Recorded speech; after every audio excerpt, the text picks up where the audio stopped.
اقتصادی حملہ ہوائی بحر الکاہل کا جزیرہ ہے۔ اس کے ایک ساحلی مقام کا نام پرل ہاربر ہے۔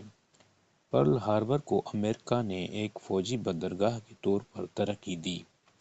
یہ بحر الکاہل میں امریکہ کا سب سے زیادہ مضبوط بحری اڈہ بن گیا۔ دوسری جنگ عظیم کے دوران 7 دسمبر 1941 کو جاپان نے پرل ہاربر پر بمباری ہوائی جہازوں سے حملہ کیا۔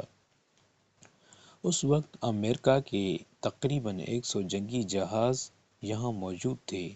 جاپانی بمباری نے ان میں سے اکثر کو تباہ کر دیا۔ اس کا بدلہ امریکہ نے اس طرح لیا کہ 6 اگست 1945 کو اس نے 2 ایٹم بم جاپان پر گرائے، جس کے نتیجے میں جاپان کے 2 اہم ترین صنعتی شہر بالکل تباہ ہو گئے۔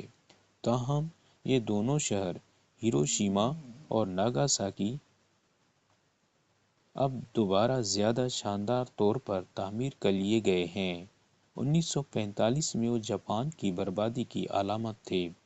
1985 میں وہ جاپان کی غیر معمولی ترقی کی علامت ہیں۔ دوسری جنگ عظیم کا خاتمہ جاپان کی مکمل شکست پر ہوا تھا۔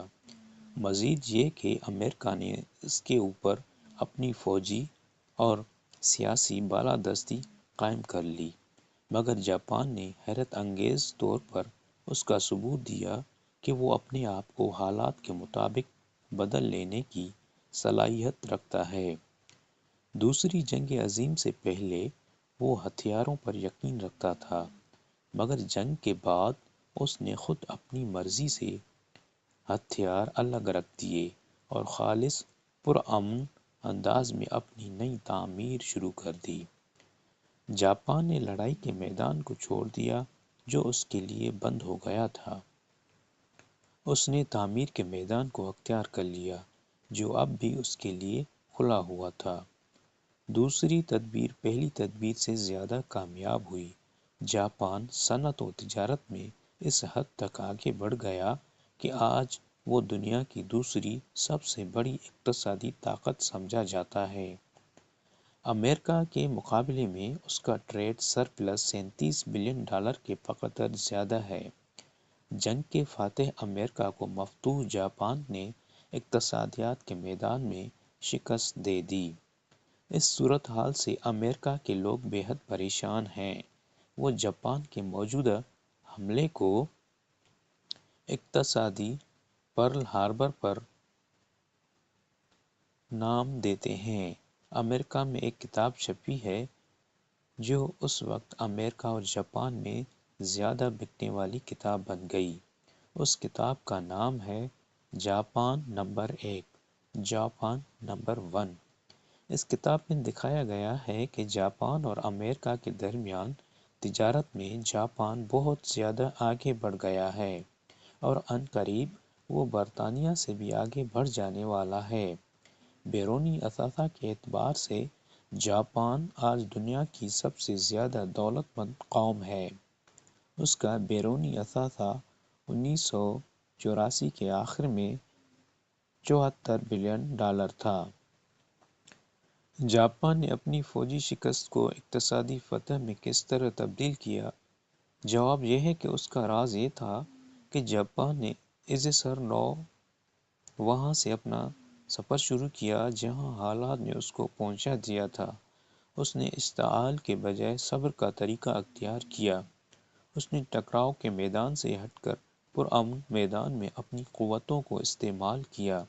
جو امکان برباد ہو گیا تھا وہ اس کا فریادی نہ بنا، بلکہ جو امکان باقی رہ گیا تھا اس نے اپنی ساری توجہ اس پر لگا دی۔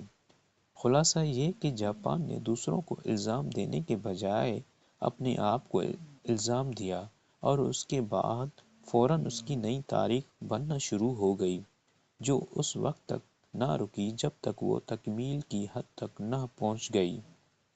آپ اس دنیا میں اکیلے نہیں ہیں، بلکہ یہاں دوسرے بہت سے لوگ بھی ہیں اور وہ سب بڑھنے اور غالب ہونے کی کوشش کر رہے ہیں۔ اس صورتحال کا مقابلہ میں آپ کا طریقہ دو قسم کا ہو سکتا ہے۔ ایک یہ کہ جہاں کوئی دوسرا آپ کو اپنی راہ میں حائل نظر آئے وہاں آپ اس سے لڑنا شروع کر دیں۔ دوسرا طریقہ یہ ہے کہ ٹکراؤ سے بچ کر اپنی مثبت تعمیر کرنے کی کوشش کریں۔ تاریخ کا تجربہ یہ بتاتا ہے کہ اس دنیا میں صرف دوسرا طریقہ کامیاب طریقہ ہے، اس کے برعکس پہلا طریقہ صرف بربادی کا طریقہ ہے۔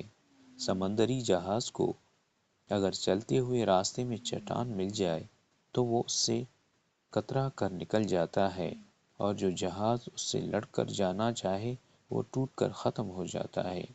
ایسے جہاز کے لیے منزل پر پہنچنا مقدر نہیں۔